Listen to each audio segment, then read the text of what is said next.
We thought we'd get started. Good afternoon, everyone. Welcome back. It's not the end of summer yet. We have a few more weeks to enjoy, but hope everyone had a good summer so far. We have a full agenda today, and I'll just get right into it. I want to introduce Jessie Crone. Many of you already know. She's the Associate Director, Education Programs. Am I right? Education and Prevention Programs for the Office of Quality and Diversity, to come talk to us on some updates of projects and initiatives that we've been partnering with her team on. So here you go, Jessie. Thanks. All right, hi everyone. I am holding this for the purposes of our recording, and I'm also standing here for the purpose of our recording, so I apologize to those of you with the rear view, but I see you. So I just have a few updates that I wanted to provide today. Primarily it's moving forward with online programs. I met with this group last year in November. You may remember, or you may not. I remember. It was wonderful. To talk about online programs called Understanding Title IX for graduate students. And what we said we were going to do was send out a letter asking graduate students to complete the online program. We did that last year, and it was met with some initial success. We had a good chunk of grad students complete the program. Not as many as we would have wanted, but we also know that, rolling things out in November versus the beginning of a term can be a little bit more challenging. So this year what we're going to be doing is linking completion to their new student checklist, which is what we did with the undergraduate students and was really successful. When we put it on the checklist, it brought our completion rate for undergraduates from 45% to 95%. So we're hoping that we'll see a similar increase with our grad student population. So that's Understanding Title IX. We also have other programs that are available that you can recommend or assign to your grad students. The first is Respecting Individual Rights, Building Inclusive Community. Many of you in this room will have actually done that because it was a mandatory training for faculty and staff in the fall of 2017 as well. That program has a lot of information that would be relevant, particularly for graduate students who are teaching courses and may have to provide accommodations on the basis of religion or disability to their students. So that's a program that is currently available in Blackboard Learn, and we'd be happy to help you unroll that for your students as well. And then we also have two additional programs that are coming out this term that we're really excited about. The first is an online program about conflict resolution, and it is about conflict resolution techniques, including conflict coaching, seeking mediation services, a list of resources for conflict resolution available at the university, and then also some just general tips for one-on-one conflict resolution. So that program will be coming out. It's already complete. We just have to get into Learn and Career Pathway. So that will be coming out really shortly. We also have another program coming out about LGBTQ+ allyship, which, if any of you have taken the workshop through OED, is going to be really similar to the type of material that we cover in that workshop, including things like vocabulary, making sure that you can use people's correct names and preferred gender pronouns, and other issues that are related to that topic. That is also complete and in the can and just waiting to be uploaded to Career Pathway and to Learn. So those 4 programs would all be available to you and also to your students. We will be at orientation to do a live introduction to your students on September 20th. OED will, so we can answer any questions they may have then. So if anything comes up during orientation that you think you'd really want us to talk about, please feel free to reach out and just let us know, and we'll add it to the agenda. And we'll also be at the Grad Student Expo on the 17th with some of our grad students that we've worked with on a new peer education program. So a lot of our students were interested in the topic of sexual harassment and what can we do to fight against sexual harassment and sexual violence on colleges and universities. So we have a new peer-led program called Drexel SAVE, Student Anti-Violence Educators, and we have several grad student members already, and they'll be at the Grad Student Expo as well. So if you have grad students who express interest in that topic or related civil rights issues, we'd be happy to talk to them and help them figure out opportunities for peer engagement. I guess the last thing before I'll break for any questions that people may have is that we do release information pretty regularly from our office about opportunities for engagement for faculty, staff, and students. So please make sure that if you are interested in that you sign up for our listserv. We send out an email blast every Monday. And you can also follow us on Twitter, where we will put up our listserv. We'll blast that on Mondays as well. So that's a bunch of ways that you can be connected and know what we're doing and what we're getting up to. Does anyone have any questions about anything that I've mentioned? Yeah, please. Email to get on the listserv. Very easy, oed@drexel.edu. Yeah, so that way you can't forget. Anything else? All right, great. Well, I was told to be brief, so we accomplished that. Please feel free to reach out with any questions, again, to oed@drexel, or I'm JLK427 if you want to get in touch with me specifically. Thanks a lot. Thank you.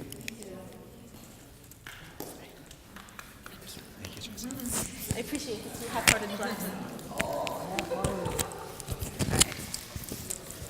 So we're waiting for Joseph Salomon to go over grad policies, but policies in general. So he'll be here shortly. So I figure we'll just move right to grad college announcements. But before we get into our formal announcements, I wanted to quickly introduce someone who many of you already know, or may know from Steinbright, but Michelle Spina, who has assumed the role of Director of Undergraduate Advising. I don't know your exact. Intercollege Advising, and I just figured if I could turn it over to you just for a few minutes. Sorry to put you on the spot, but I thought it's important because a lot of things that we do, we partner with Michelle's team. So this is just for you online. Sure. Yeah. Hi, everyone. You may not know, Jesse and I coordinated outfits today as well, so we have this going on for everyone. Hi, I'm Michelle. I recently started as the Director of Intercollege Advising about 3 weeks ago or so. You may have heard also that Steve Schaffeling recently left. In his absence, and until that role is filled, I'm kind of stepping in on some of his duties. So if you see something that he was doing and you're wondering where it sits, feel free to send it my way in the interim until that position is filled. But essentially what I'm doing here is I'm working with students who are transitioning in between colleges. So if a student is in a major that isn't quite their fit, or they need some additional supports, that's kind of the centralized advising role. And that's, if you're seeing that from students, feel free to send it my way into that centralized advising position. So if you have other questions about what undergrad advising is doing for Welcome Week, again, that could be forwarded my way, or the advising retreat that's upcoming. That's all kind of handled in this office now. So if you have questions, feel free to find me. I'm leaving a little bit early from this meeting, but I'm available all the time through email, so anytime. Anything else? No. Thanks, everyone. Sure. All right, we're going to hand over Sandra for announcement switch. All right, I am going to just sort of stand in my place here because I have my notes.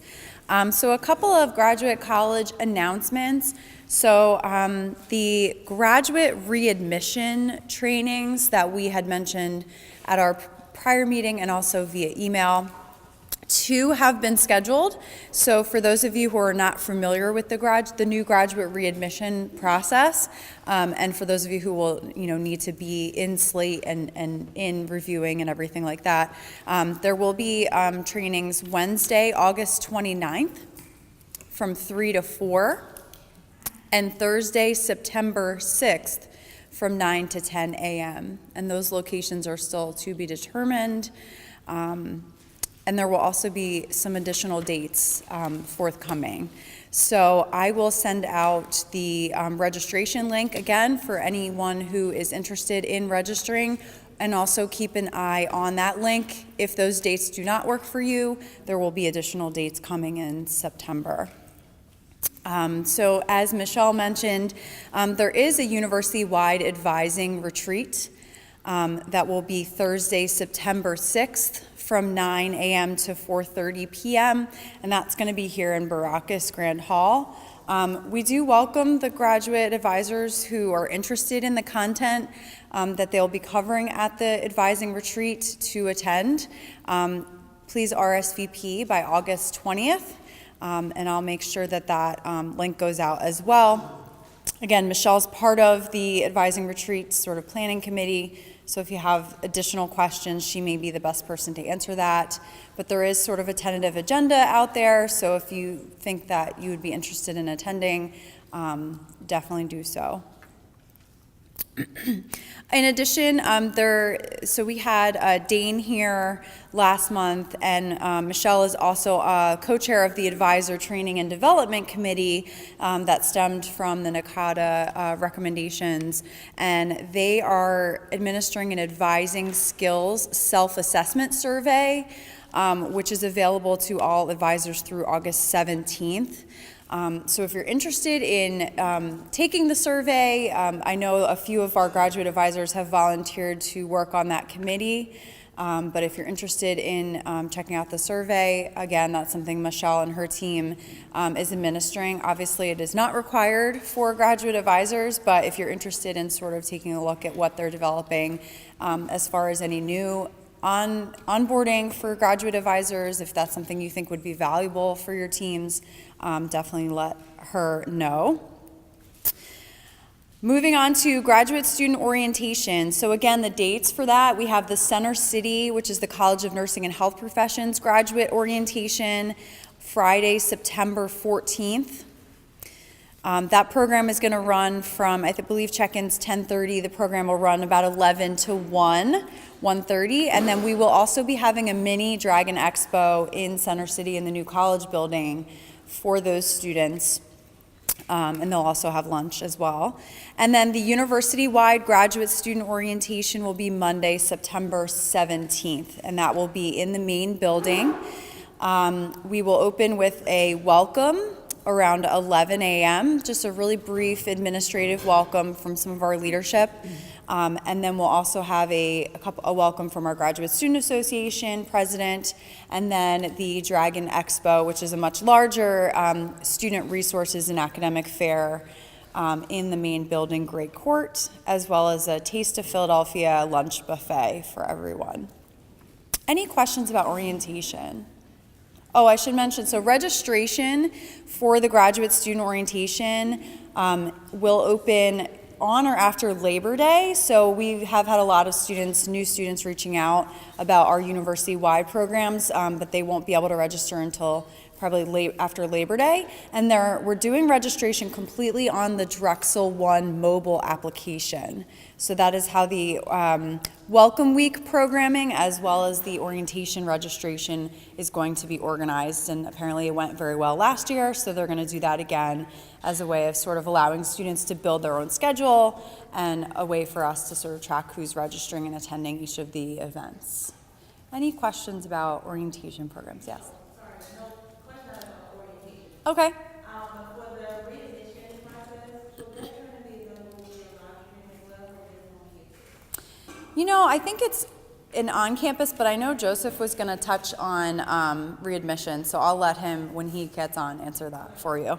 Yeah, sure. So I think that's it. We do need a few more volunteers. We're looking for graduate student volunteers, mainly now for the Center City orientation. So we do have several volunteers for the main campus, and we're also working with the advisors over in CNHP to recruit some graduate student panelists who would be willing to share their experience with students. So if you know of Center City folks, if you know of any graduate students, master's, doctoral, or PhD, who would be a really strong representative to talk to the new students, please definitely send that information my way. That would be very helpful.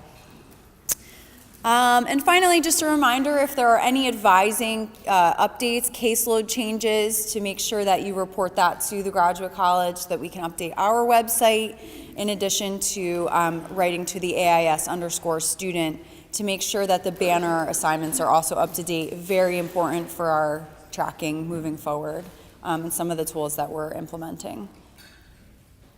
All right, so we'll move right to Joseph, I think. No? Yeah.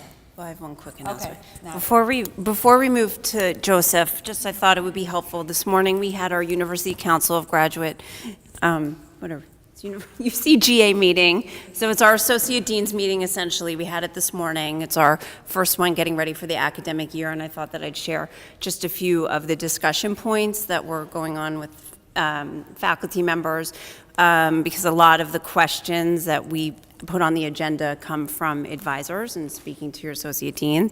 So one discussion we had was about part-time PhD, And if that option can be put on a slate application, a few colleges have approached the Grad College about that. So that is a moving discussion, because luckily we had Dr. Angela Montgomery, who's the new Assistant Dean Executive Director of Graduate Admissions there, to bounce some ideas off of. So I think the plan moving forward is that we're going to create some guidelines of what a part-time PhD student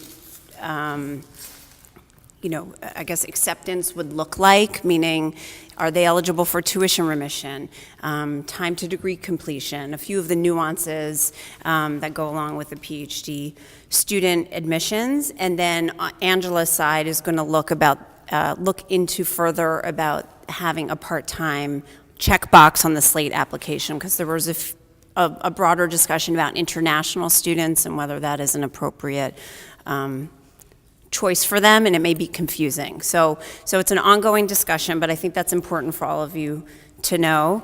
Then we also discussed our time to completion letters. So as you know, TAS would send out notifications to your departments about students who have exceeded the time frame, so 5 years for a master's student and 7 years for a PhD student. So Elizabeth has asked us to revise the communications and the letters to the students. So that will be distributed to your associate deans, but we're happy to share it with you as well for feedback, to look basically exactly what the Grad College will be sending your students if they exceed their time to completion. And also, we're trying to get in front of that. So if they're entering their 7th year of the PhD, we want to just give them the heads up and reminder that they should be moving towards completion. So those were the two operational items, part of our discussion this morning. And I think what would be helpful, I don't know if all of you have met Angela Montgomery, but we'd like to invite her to our next grad advisors meeting, so she gets to meet all of you, because your departments will start meeting with her and her team as she assumes her new role. So with that said, does anyone have any questions before we move on to Joseph? Hey, Sarah. ISSS check-in for international students, is that built right into the? That's built right into orientation. Yeah. Yeah, so it's Monday on September 17th. Before the university-wide orientation, ISSS will be hosting a mandatory international graduate student workshop from 9 a.m. to 11 in the main building, main auditorium. And then they will be able to join the rest of the university-wide orientation. Thanks. Yeah. And that'll be this evening. Do we have any other questions? Or Sherry? Sure. Checkbox allowed. Let me just touch base with Angela. Like I said, from the Grad College perspective, we didn't have an issue with that, because you do have students in that structure. So it was more of some questions surrounding maybe incoming students and prospects checking that box. So like I said, I'll send an email follow-up and just see, because it could be just a quick answer. Any other questions? Yes. Oh. Sure. Okay. We can. Do you want to go first? Yeah. Okay. Okay. All right. All right. So, yes. Yes. The NACADA membership, we had all gotten a Yes. email about that, and Yes. I filled it out, but I was just curious if when the So Michelle gave the thumbs up. So. If they want more information from you, if you're a new member, you'll get that information shortly. If you're renewing, you shouldn't need to give any more information, because they already have that file. But the membership should be starting as soon as the person that kind of clicks the box that says you've got the information. fantastic. Right. So that's a good thing. So all the advisors who had checked their interest in having their NACADA membership and renewed or starting a new membership, that is being covered by EMSS, which we're very thankful for. So it's a true collaboration between our units. So thanks to Michelle working with us. Any other questions before I turn it over to Joseph? Okay. Well, it's just for the online. Oh, sorry. That we Okay. have about 10 people Sorry, online. because I just, I know, it's annoying. okay. You want me to hold it? No, it's okay. Can everyone hear me now? Okay. Well, I wanted to go over a couple of things that are changing for fall. So all of you have probably heard that the academic standing policy for graduate students is changing. Have you heard that? The academic standing in terms of how we calculate probation, continued on probation, academic dismissal. Okay, well, that is going to be changing in the fall. It's not really part of what I'm going to cover, but I'll talk to Natalie in the Graduate College to make sure that everyone is aware of the new policy. We've been working with academic information and systems to make sure all the programming is in place. Basically, what it is that it really looks at term probation a bit differently and gives some flexibility for new students, as well as first-time students, and as well as students that have an okay cum GPA, but there are problematic term GPAs. So that's what the Graduate College has been working on over the past year. There also is going to be more flexibility with the ability to repeat a course and how that impacts a graduate student's GPA. At the undergraduate level, students are allowed to petition, I think up to 4 times, for a course once per course, meaning that if I've failed the course or I've gotten a C- or below, I can repeat it. And what that implies is that it's not only that I'm repeating it and the original grade and the new grade are average, it means that the higher of the two are calculated into the student's overall term and cum GPA. So this will assist graduate students that possibly get an F and in the past kept repeating courses and causing problems. So part of that was factored into the academic standing as another useful tool that advisors could use when working with students that are in academic, trouble. I just wanted to clarify that because that's not really on my list for today. These policies are going to cross undergraduate and graduate, and part of what we did is I've been working with the Office of the Provost, General Counsel, we've been working with the undergraduate advisors, we've been working with the Grad College to review the idea of what enrollment policies are. So we really don't have a clear idea for a student that is currently enrolled of what their options are when they reach a specific juncture that they're having some kind of issues, whether it's health, whether it's medical, whether it's, it could be anything, financial, and they have to withdraw from their classes. So what usually happens now when a student comes to you and says, I really want to withdraw from all my classes for the term? Not everybody at once. Okay. I usually try to figure out why. I look at the timing and scheduling because obviously withdrawal rates mean different amounts of money are going to come back to them if at all.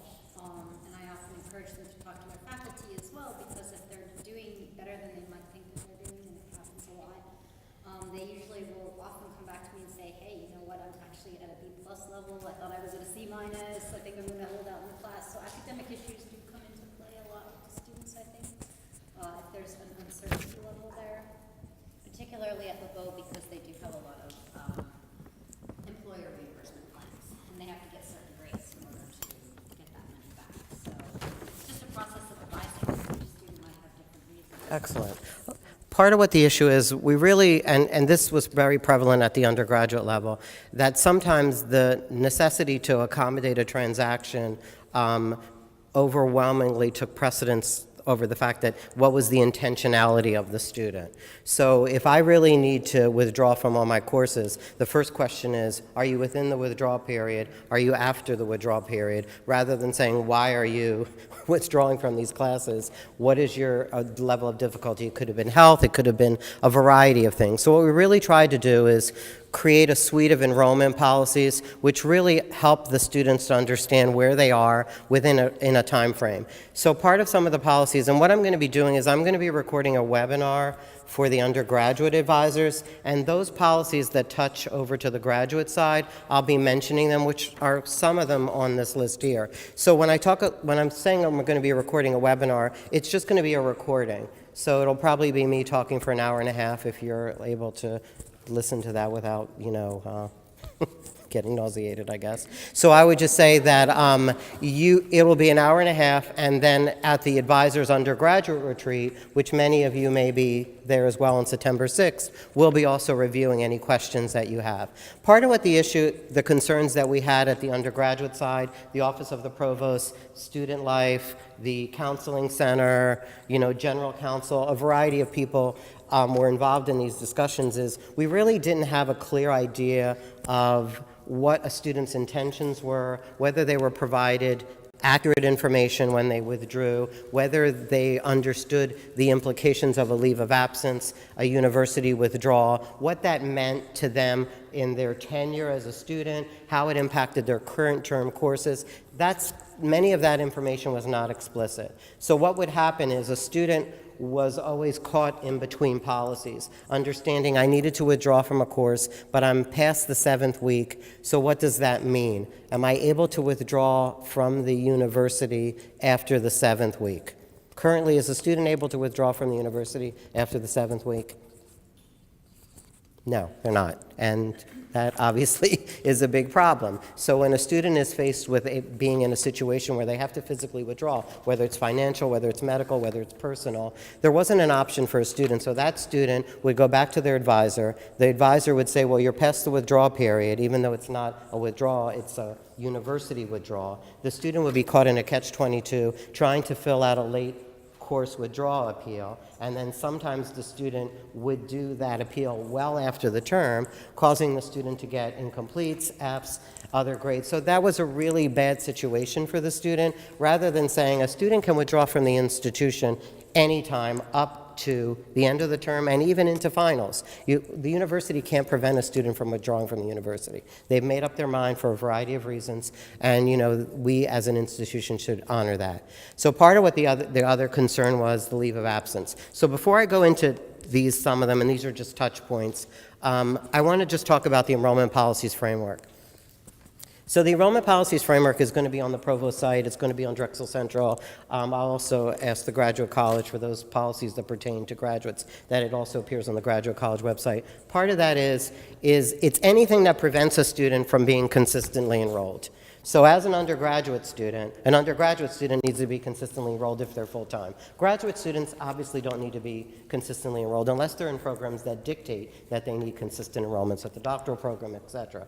But there's an ability for a student to understand where they fall within this framework. So the provost has absence from class policy, which how many of you are familiar with? If a student has to be excused from class for a variety of reasons, whether it's religious observance, et cetera, there is a policy for that. But it's very hard to find in the structure of the current provost site. Also, we don't really have a policy for eligibility to enroll. What does that mean? On the graduate side, the Graduate College does a nice job of saying you're eligible to enroll if you don't have any existing holds, which could be financial, et cetera, that prevent registration, and you don't have 2 or more incompletes. Does that sound familiar to everybody? So that's done very nicely. On the undergraduate side, there was nothing. There was no checking of incompletes. So we've put into place that on the undergraduate side, students should not have 3 or more incompletes. So part of that is that's going to be monitored during the course of the year. We also, and the next step is, we have an enrollment confirmation. Does anyone know what that is? Students are required to confirm their enrollment. So enrollment means many things to many people. So part of the reason why we wanted an eligibility to enroll is sometimes students think that they're active, and that means they're enrolled. I know. What enrollment is tied to what? Registration, exactly. So a student may go on Drexel One and say, oh, I'm active, I can go in, so I'm a current student, I'm enrolled. Well, that has other implications for loan deferments, for a variety of things, health insurance, et cetera. So part of that is eligibility to enroll means that you are actually registered, right? You're enrolled. Enrollment means that you're registered as evidenced through Drexel One. There's no holds that hinder your account, and that you can enroll for the next term. So part of that is we didn't really clearly spell that out for students, so that's going to be listed as well. So the next one is the enrollment confirmation, which means that every student, if they are physically registered for classes, as evidenced through Drexel One, has to confirm their enrollment. meaning that, yes, I intend. If they have registration and they say that I'm not in attendance this term, we mine those reports and we'll drop their registration. The importance of that is that students need to understand that somebody may have registered them for classes. If I'm a new student, an advisor could have and the student has to confirm that they're actually registered. We've had issues in the past on the undergraduate and graduate side that new students have been registered by advisors, and there's nothing wrong with that. You know, I mean, you're working with the students, but the student didn't know that they were registered, didn't attend any of the classes, and then it's week 10, it's beyond the term. They didn't think that they were registered, and all of a sudden they get a note from Drexel saying that they owe money and they're in loans, repayments, and collections. And how does that look as a new student that never attended the institution? What is the likelihood that they'll probably come back? So part of that is we mine those reports to ensure that everyone that's registered has confirmed their enrollment. If the student hasn't confirmed their enrollment, emails get sent out, a hold gets placed on their record, which advisors are able to remove. And, you know, if you don't know that, we can go over that as well. But this has been in place for about a year now. So that has already been approved, and the reason why it wasn't put on the Provost site is we didn't really have the structure to support it. So now that we have the structure to support it, it's listed. We are also going over what course enrollment means. So we have a course withdrawal policy, course policies, which are add, drop, and withdraw. So what does add, drop mean? Well, it means that students have the ability to drop an add for 1 week, and we all know that that's changed. After 1 week, the students will have to enter into the withdrawal period. So what does the drop add period really mean to a student? Yes.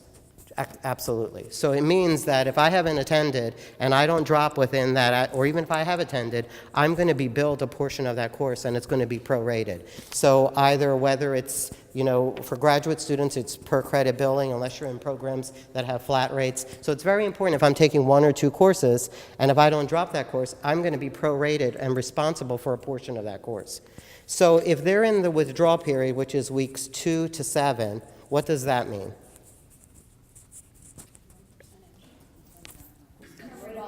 Absolutely. And the student will get a W. In the drop period, the student doesn't get a W. So the student will get a grade of a W, which will be evidenced on their transcript.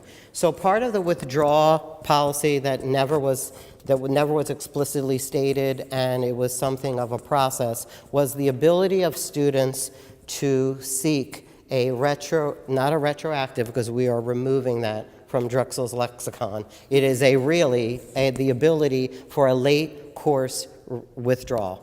So what does that mean? It means I missed the withdrawal period and I'm petitioning a late course withdrawal. So we should never ever say retroactive, because retroactive has serious implications on the institution in terms of policy, in terms of financial aid regulations. So once a student has actively engaged in a class or attended a class, that means the student can petition from that point forward. So if I've attended 7 weeks of a term, I should never be coming to an advisor and saying, I want to drop this class.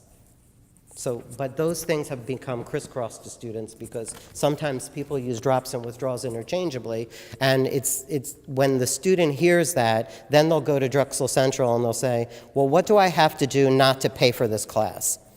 And what do you think Drexel Central will say?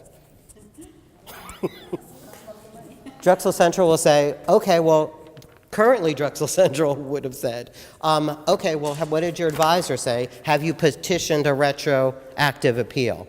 So that gives the endorsement that Drexel does a retroactive appeal. The student will go back to the advisor and say, okay, well, I want to petition to drop these courses. And the advisor will say, well, you're past the drop add period. So then that creates a big problem that we're giving students misinformation. So once a student has passed the drop add period, and is into weeks 3, 4, 5, 6, they can no longer drop a class. If there are extenuating circumstances, they are handled on a case-by-case basis, but unfortunately, the extenuating circumstances have become the process. So academic engagement or attendance indicates that a student has attended the class. And how can we determine academic engagement or attendance? Well, Absolutely, Ann. So that could be either physically or in Blackboard Learn. We can monitor Blackboard Learn and we can determine engagement. We outreach to the faculty members and we say, has the student actively attended? And the faculty will respond and say, the student stopped attending in week 4, they've submitted 2 or 3 assignments. Once that can be proven, we really run the risk of when we get audited by the Department of Education, specifically if that student has received federal funding and has gotten loans from the federal government and might have received refunds, the ability to drop those courses is no longer part of the equation. So we can't really say that, okay, we could drop it and the student can maintain their aid. They're not separated.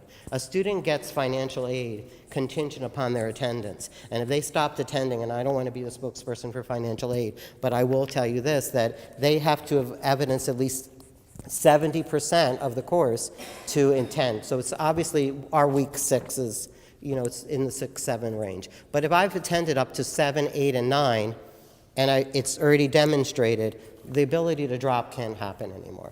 So we get them all the time, and students, the unfortunate thing is on the student side, they experience a difficulty, whether it's something tragic, whether it's health-related, and they want to reset the term. So to them, they just want everything fixed so that I can take care of what I need to do, and then I can come back. And that's fine, but in reality, that can't happen.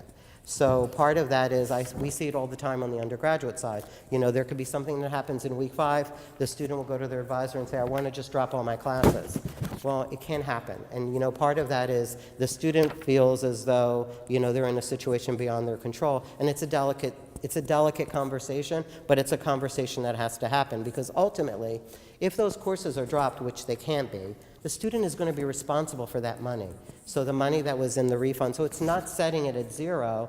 There's always going to be some type of obligation to the government, to the institution. So we just have to be very transparent.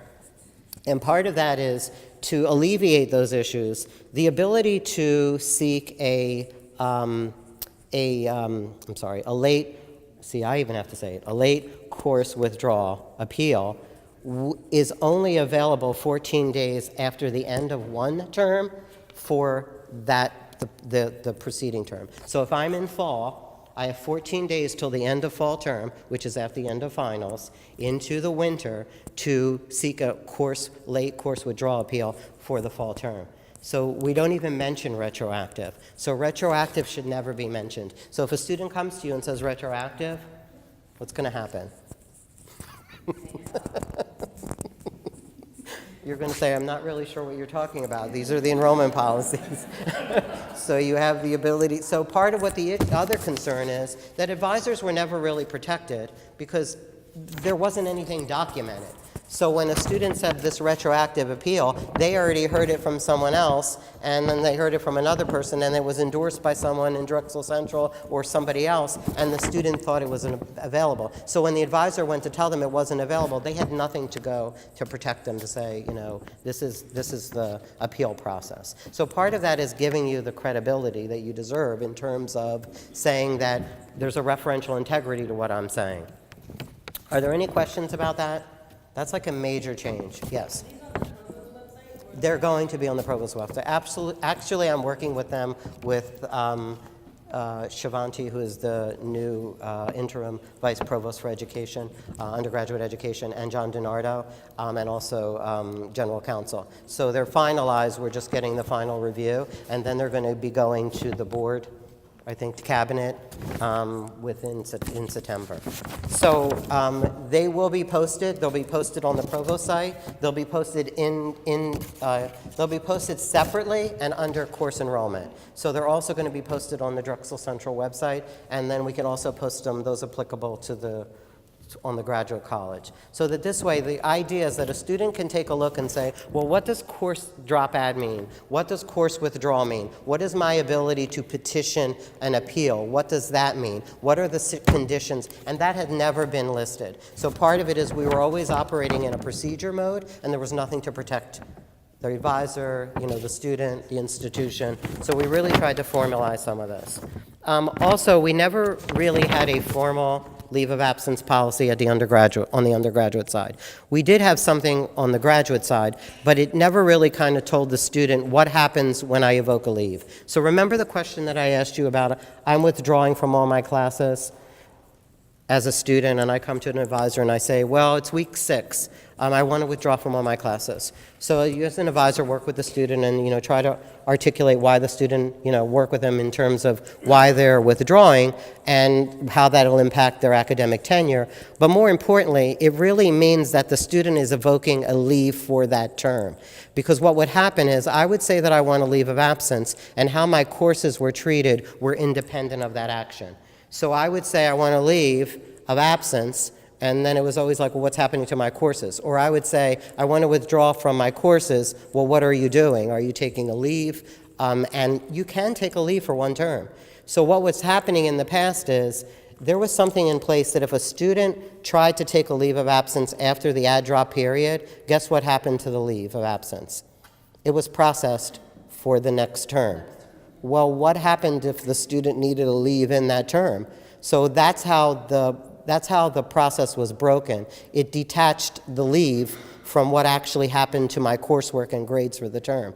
So now the new policy in the procedures says that if you request a leave during drop add, this is how your courses are treated. If you request a leave during the withdrawal period, this is how your courses are treated. If you request a leave after the 7th week, you can work with your faculty, your instructor of record to negotiate an incomplete, or you have the ability of a one-time only of getting all W's. Now, the reason why we want to do this is we want to prevent the leave of absence and the withdrawal from becoming a mechanism for students to get out of failing classes. And we know that sometimes students will withdraw from the term to escape, they've already passed the withdrawal period for course withdrawal, and they're taking a withdrawal or a leave to try to just get all W's for the term. So that is a big change, and that needs to be explicit on the Graduate College website because it doesn't really say how the courses are treated. The Graduate College website does talk about a policy in terms of at any one time it may be necessary for a student to request a leave from the university. So what I just said is sort of policy-esque in terms of it just talks about a statement. It doesn't list, in order to get a leave of absence, you have to go to your advisor, pick up a leave of absence form, get the form signed. That's a process. And unfortunately, that's how some of our policies were written, and they didn't really give the scope of what a policy meant. And, in fairness, people operate in procedural mode all the time. In the registrar's office, we do it all the time, but that's not really what a policy is. And in terms, it isn't very clear to the student. So those are going to be part of the enrollment framework. So far we have an absence from class, the eligibility to enroll, what an enrollment confirmation is, course enrollment policies such as course drop, course withdrawal, the leave of absence. The next policy that you've already been familiar with is the readmission policy. So the readmission policy hasn't really changed. It really is just actually more, it's probably more transparent in terms of what it means to the student. The process for the readmission policy is no longer done via a form, it's actually done through admissions now. So how many of you, all of you had training with the process through AIS or through admissions? Okay. So it's very important that you have training on that because everything is going to be going through Slate. So what that really means is that the form that used to get processed from the advisor that was sent to the registrar's office, and then we would wait until time tickets open, and then we would add the student, is no longer going to happen. So that really means that now and this is not something that is revolutionary. Actually, every single institution does the readmission through admissions, and Drexel had never done it that way. I'm not really sure why, and I've been here as an undergraduate and for 28 years or so, and I think it's still been that way ever since I was an undergraduate. So really, the benefit of going through admissions is that the student is part of a systematic way to know where they are in a workflow. They get proper communications to what the next steps are. They don't have to worry about a department sending out a letter. It's automatic. Also, the student is in a situation where if they're unable to be readmitted, it doesn't look like, a certain person is a bad guy and then it leads, or a bad person in terms of, the college says no. It's a systematic way of looking at admissions and the academic units working together. In addition, it's how the financial aid is treated, whether or not the student needs to reapply for aid. That is very systematic. Also, when a student gets registered is also part of the process. And more importantly, there are some deadlines. And why are deadlines important in the readmission process? Well, we don't want a student readmitted in week 1 and they've already missed 10% of the term, or week 2 where they've missed 20% of the term, or they're waiting on a readmission form that's lost in transit and a student's been sitting in a class. And also, it's not fair for students to be readmitted so close and into the term that they're trying to systematically look at it so that the student can make sure that they have the right classes to move forward. The college can actually take a step back and say, are we offering the right courses for this student, or does the student need to be readmitted in a subsequent term? So those are things that were never really factored that impacted the student. And also, the student doesn't have to wait for their record to be active. Once they get confirmed, the process already starts independent of registration. So I'm able to see information on the Slate portal. I'm able to see information about financial aid. If I'm applying for aid, I'm able to see that readily, rather than the student having to wait a while before their record was activated and then financial aid was subsequent. Did you have a comment, Sarit?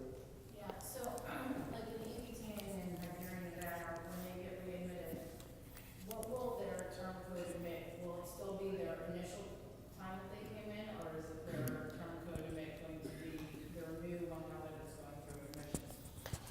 Well, in the current, what is it in the current process? It's a new term. It's a new term. It's a new term. Yep.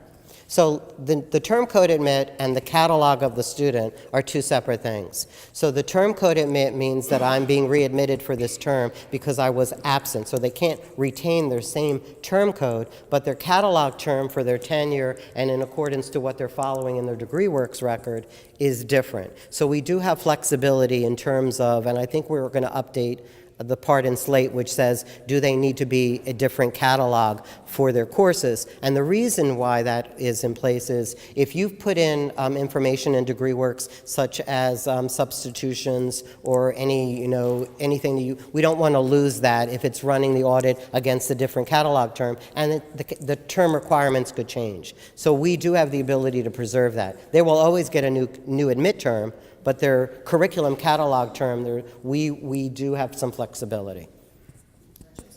Does this apply to online students as well? Yes. So thank you, and that's a good question. All current students that are on campus are going to be going through the same process, but Drexel Online also updated their website in terms of, they actually go through Salesforce, but they are going to be talking in the same environment so that they don't miss any of the requirements, any of the communications. Also, if a student is academically dismissed and it has a separation from the institution, what constitutes a readmission? Who knows the answer to that question? Yes. Exactly. So if I'm out 4 or more terms, that means on the 4th term, if I don't come back in that term, so let's just use something very simple. Say I was enrolled last summer, so it was 2017-45, and I was registered, I was enrolled, I just didn't come back, and then the terms kept going forward, and then it's all, now it's 1645. And now it's 2017-45. And I have not I've not contacted my advisor to come back, and the term has ended, then that means I won't be able to come back. I won't be able to come back in fall if I don't return. Yes, for fall. Now, what usually dictates readmission is that the student needs to be registered in their last term, and then you count 4 terms from that. So the only caveat to that is, of course, because we're Drexel, and there's always an exception. If I'm a new student and I never enroll, or I drop or withdraw in my first term, they have to be readmitted unless they've worked with admissions to defer their term. So new students, new transfer students, that's at the undergraduate level. So it would really be new students. If I'm a new student and I don't enroll in my first term, or if I've enrolled and I've dropped my courses, I'm going to need to be readmitted. And that's always going to be, and that's listed as part of the caveats, as the notes in the policy.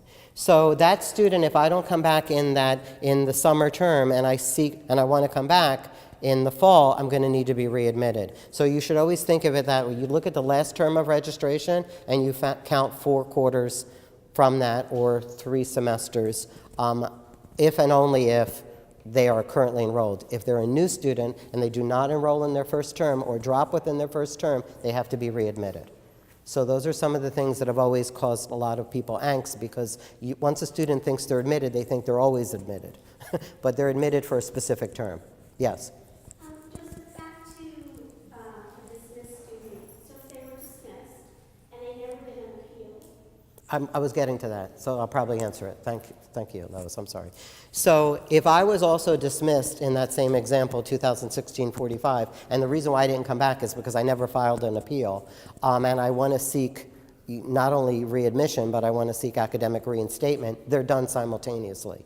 So what will happen is while you go into the slate form, there'll be a section for you to review to work on the conditions of reinstatement. Those two are independent. So what would happen is a student could seek readmission and be waiting on readmission, but actually needed academic reinstatement at the same time, then was waiting on reinstatement because the academic standing committees didn't meet at a certain time, then that student was already waiting, got readmitted for a term, and then sat out, and guess what happened to them? They needed to be readmitted again.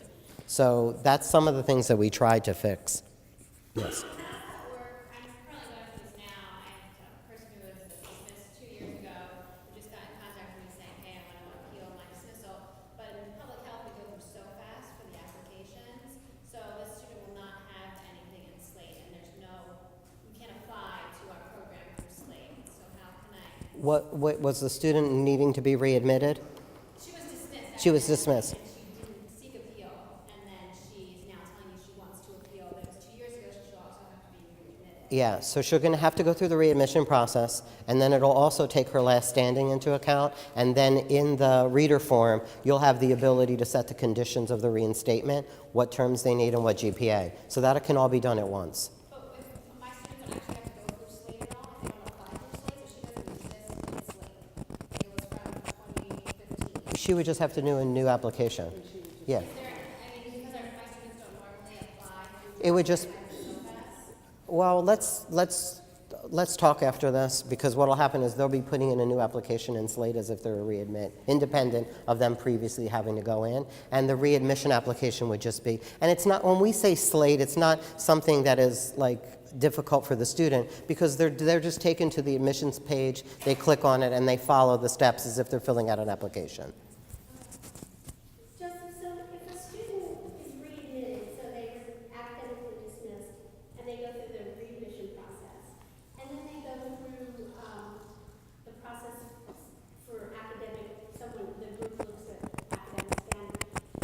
What if they deem that the student has taken too many terms to climb up to a 3.0 in order to be successful? So, like if they needed 6 terms of 3 A's and making that up, so could a student be readmitted, but then on the academic dismissal?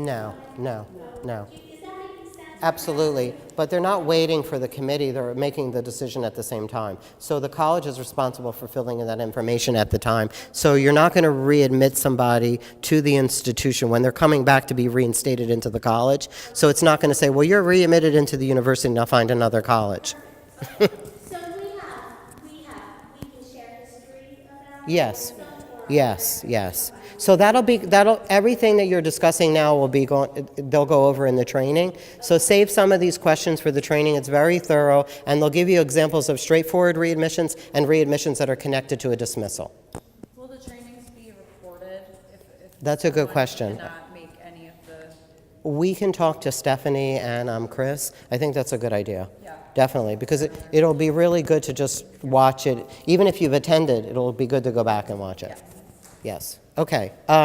So I just wanted to go over, now the readmission process, with any of these policies, because these things have been broken for 20 plus years or more, like some of them, there's going to be baby steps. So we'll work, like on the undergraduate side, I'm working with all the advisors. The provost office is also on the graduate college. There's obviously going to be some students that may not fit into specific categories, and we don't want to leave a student high and dry and saying, well, that's the policy, deal with it. You know, we, even with the with the drop ad policy, we worked with students that missed the drop ad in the second week. We accommodated them. So we have to work with students in terms of letting them understand what it is, but if we can work with them and there's some flexibility, we will. But if there's not, then, you know, the policy is the policy. We really just don't want to keep making exceptions to the policies, because that's what got us into the problems that we are now facing on the undergraduate side. Yes. Actually, I do have one question. This has come up a couple times for me with the ad drop policy, actually. Because a student can go in and drop themselves effectively through Sunday, I usually get a lot of emails Monday saying, okay, I'm under like 9 credits, I'm an international student, I wanted to drop this class, now there's open seats in this class, can you just register me? And unfortunately, I have to always use the grad college. And I can tell you, I get all of them literally between the night and the day.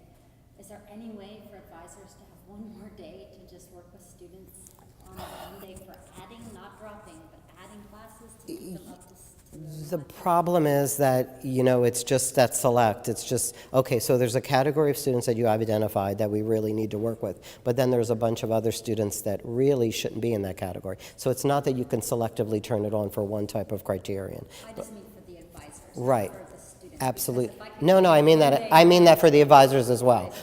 And I'm not speaking for the graduate side. There are times when people will add a student into it, and we really don't want to encourage that, because then those couple of students think that now they have Monday to add classes. So it's a very slippery slope. I mean, we can work with you. I mean, on the undergraduate side, we approve those automatically and we process them. I don't even have some of them go through a late appeal. Like, we'll email, you know, our operations account, and I'll work with the advisors and say, okay, they're added. So there's a way to streamline it so that you don't have to fill out late appeal. So maybe we can think about that. The problem is we have to be very careful with accommodations, because sometimes we'll go back to where we were. And the drop ad policy is, you know, it went over well enough that students understand the ramifications, because it should have always been 1 week. You know, you should never have the ability to add a class 20% into, you know, you could add a class on Sunday and you've already missed 20% of the class, which has always been a real problem. Okay, I just want to go over another one. So for the readmission, please, when you're going through the training, you know, if there's something that's not clear, you can outreach to me, you can outreach to Natalie, to the Grad College. My whole point is that we really want to make sure that you're comfortable with this. And, you know, we go back and forth with admissions. There's a couple of students that are in different categories, and Jennifer Brown is excellent. All of the folks that work on the graduate side, Krista and everybody, they'll say, you know, we have this student, and everybody really wants this to work. So this is not being put into place to make life complicated. It's really to systematically operationalize a paper process that was flawed in many ways. Okay, so there's also another policy as part of this, which may fall under absence for class policy, and I'm not really sure how it's quite articulated on the provost site, because I think John DiNardo just changed it. It's religious observance, which is part of why a student may need to miss class, and the understanding is that faculty are aware of that in terms of a student missing class for religious reasons. So I want to go into the withdrawal. Now, when I talk about withdrawal, I mean university withdrawal. So part of what the issues that we had in the past were similar to the leave of absence. So when a student physically wanted to withdraw from the institution, and we've tried everything we could to retain the student, but students have the right to withdraw from the institution. It's their decision. So we would stop a student after week 7 from withdrawing from the institution. That caused serious problems for the student, who felt trapped in this in this time frame and really wanted to exit at a specific point. So we would allow students to withdraw from the institution in week 2, week 3, week 4, week 5, up to week 7. But when week 7 hit, there was always like, well, you have to go through the late appeal process. Well, it's not a late appeal, because I want to withdraw from the university. I'm not appealing my individual courses. Once again, it separated the intentionality of the student with a physical course withdrawal transaction, and they are one and the same. So first, it's, I want to withdraw from the institution. That's my intention. As a result of you withdrawing, these are how your courses will be treated. So part of that is a student can withdraw all the way into final exams. So if a student withdraws into final exams, the policy states that the student is responsible for the grades. If the student withdraws up to week 10, you know they will receive W. So now the withdrawal from the university goes up to week 10. If a student wishes to withdraw during final exams, the grades that they receive are what they receive. So part of that is, and that's what all universities do. So really what the new withdrawal policy does, it articulates how courses will be treated in these areas. So when I go over the webinar, I'll explicitly state that so that you are aware that this is one and the same. The intentionality is to withdraw. As a result of you withdrawing, these are how your courses are treated, rather than I'm going to withdraw from all your courses and then I'm taking a withdrawal. So it's really the intention of the student. Okay, I went over, the last thing I wanted to talk about is the incomplete policy. So the incomplete policy is changing in terms of how incompletes are going to be assigned. So what that means is that as an instructor can assign an incomplete anytime from week 7 up until the end of the term. If that incomplete is assigned via a contract, the contract needs to get sent to the registrar's office, and we will input the completion date into the system. So that means I've worked with a student we've negotiated an incomplete, the student understands their expectations and what they're accountable for, and the incomplete has an assigned date. Now, the assignment of an incomplete should not exceed a max of the way it's written in the policy, 2 quarters or 2 semesters. So it should never have an incomplete never was a term where you had a year to complete it. So that's been the biggest misconception at the institution. There's a year to physically change a grade. That doesn't mean that an incomplete a student has a year to complete it. So that causes several problems. In addition, the ability to assign an incomplete will not be available during grade submission. That should have been negotiated well in advance. And what usually happens is if someone misses the exam or if something happens, an instructor will work with the student to make up the exam, give them the grade that they've earned at the time, or not give them a grade. And that, if they don't give them a grade, then that means they get an NGR. What is an NGR? That means the instructor has not submitted a grade, it's a no grade reported, and it goes to an administrative F after 1 term. That doesn't mean that the instructor cannot change the grade. So if I've missed the final and I'm not comfortable with, if I have a student that has missed a final and I outreach to the student, there's no response from the student, I have the option, and it's articulated in the policy, of giving the student the grade as is, or not giving the student a grade, or not negotiating, but rescheduling the final exam. What was happening is, and this in fairness to the faculty that were involved in this, a student may have exited at week 3, and the faculty member didn't really know what's grade to assign, and there was never any clear instruction. So there's many ways to look at that scenario. Has the instructor outreach to the student to see where they are? And if they've done after multiple attempts, they've never heard from the student. They probably contacted the advisor. The advisor has never heard from the student. The faculty at the time have the ability to give the student an F, or because they can't negotiate an incomplete. But what would happen is, since the incomplete was available at the time of grade submission, some instructors would go in and give an incomplete without an incomplete contract. So how is that harmful to the student? There's no clear boundaries, guidelines. So they've taken maybe a year, they thought maybe they had a year. So there's nothing in place saying when that work has to be completed. Absolutely, Lois. And then what would happen is that student would petition a late course withdrawal. And then we would go back and say, well, you negotiated an incomplete. I never negotiated an incomplete. So then the instructor would say, well, I gave the student incomplete. Well, did you have any communications? No, I just gave them an incomplete. Some instructors would have an email, and we would say, okay, great, this will suffice. So we know that there was a negotiation. So you can't sit there and entertain a late course withdrawal when there was a negotiation and a contract in place to complete the required work. How are you planning on communicating this so that we can call the I'm working with the Office of Faculty Affairs, and I'm also actually working with Erin and Antonis, and we're going to be sending out a communication. Also, we're updating the faculty guidebook, and I'm also working with the Office of the Provost. In addition, it's going to be communicated 5 times during the term, during each of the grade submission memos. So part of that is we'll also work with faculty if they can't submit a contract or if they're having issues. So there's a lot of flexibility. The most important point is that they're not seeing that the incomplete is a valid grade. And in fairness to the instructor, if we're advertising an incomplete as a valid grade, then we're endorsing it. So, you can't blame the instructor because they know that a student hasn't completed. But in that 3rd week scenario, you have to go in accordance to policy, which has always been 70 to 80% of the class. So that's why up from week 7 to 10, we're saying that you have the ability to negotiate it. Because what if I stopped attending week 7? You can't sit there and expect a student to complete 70% of a class and then 1 or 2 classes and then have a full schedule to complete. So, When is the mechanics of submitting this contract? the mechanics would be that it's a manual contract for now, and it has to be submitted via email to the registrar's office.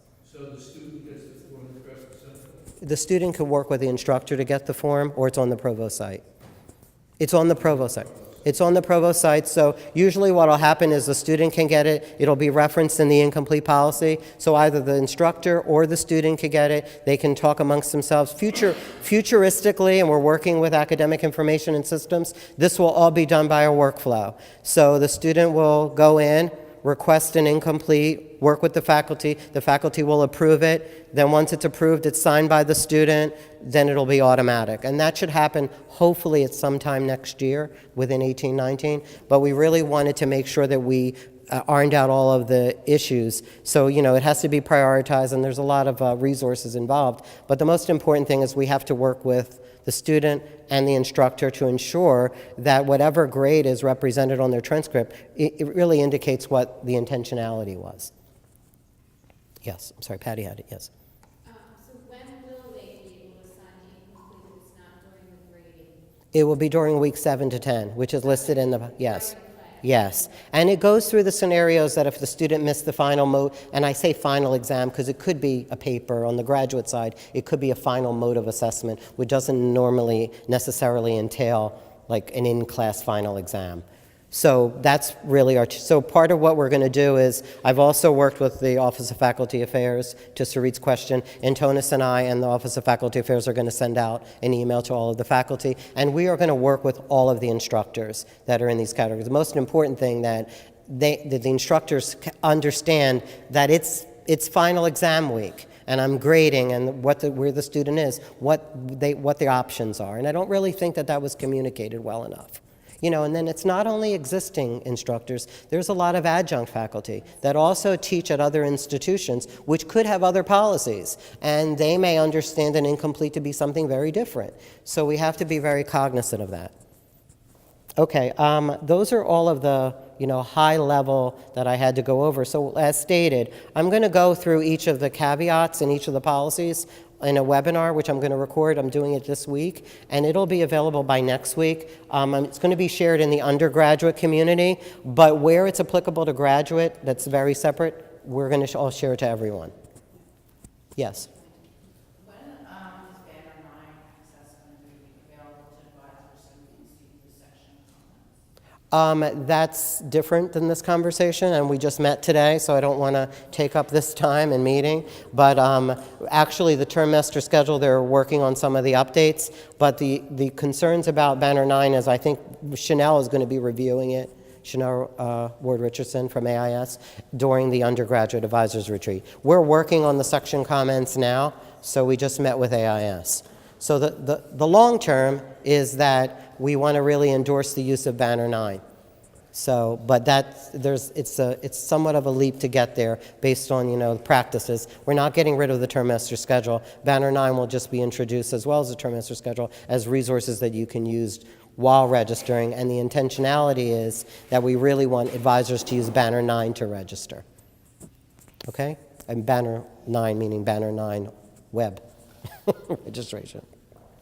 Okay, are there any more questions? So like I said, this was just a high level and some of the deeper dives to talk about what has changed. But I will go over this in the webinar again. And if you have any questions about anything that I've said or something that seems confusing, particularly about things that are happening right now, like the readmission, a lot of these things that are going to be impacting grades are going to be happening in December at some points and earlier for maybe some of the semesters.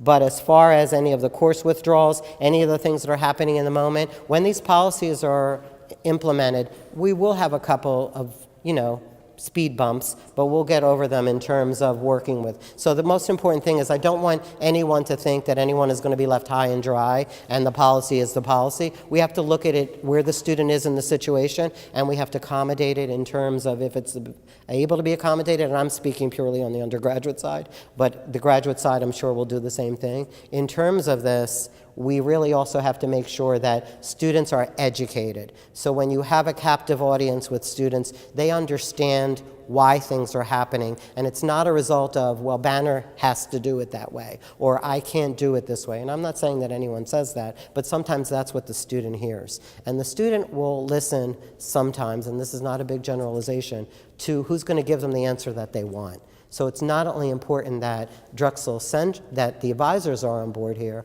I'm also going to be working with Drexel Central to review these policies, specifically the retroactive appeals, which do not exist. So it's the last time, right, yes, will not exist. This is the last time you've ever heard that word from me, okay? Okay, thank you. Okay, thank you, everyone. Appreciate it. Just quickly, we're almost done. Joseph, you wanted me to talk about AVT and forms? Yeah, about when we're going to be removing the advisor forms from ABT. 'cause that's- yeah. Sean. Okay, so one last thing before we let everyone go. We're going to have ABT training and right now training. All right.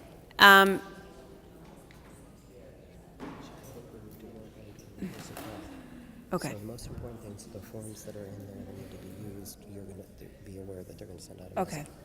Okay. A few things. Has everyone been trained on AVT? We sort of have a small group. Everyone's been using it. I know everyone's getting more and more used to it. And what about right now training? Has anyone gone through right now training? No. Okay. Which generally they wouldn't, but okay, no, I'm not saying that you do. I was just asking the question. Okay. Forms.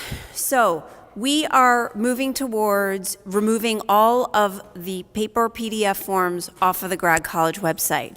All forms will be needed to be initiated through AVT. We're working on this process with AIS and the registrar's office that starting the fall term, forms are going to be taken down off of our website. And I know many of you have them saved on your desktop and submitted anyways. We will start sending them back to you. We are going paperless. So just a heads up, I know many of you will email Taz and send him a form or drop off a form. He is going to start putting on his mean Taz face and sending them back and not accepting them. We won't process them. I'm working on it. I'm working on it with him. The D forms are totally separate. TBD. So doctoral forms, totally different. D forms. However, the doctoral forms, we are starting a project with IT that we are looking towards a paperless process, but we're taking that project up again.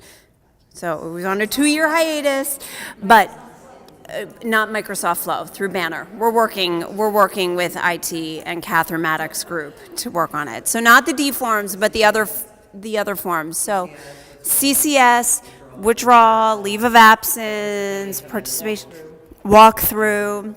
The only thing that's probably going to be is accelerated degree programs. We haven't done accelerated degree programs application. That's a whole other project. I'm sorry? The minor form.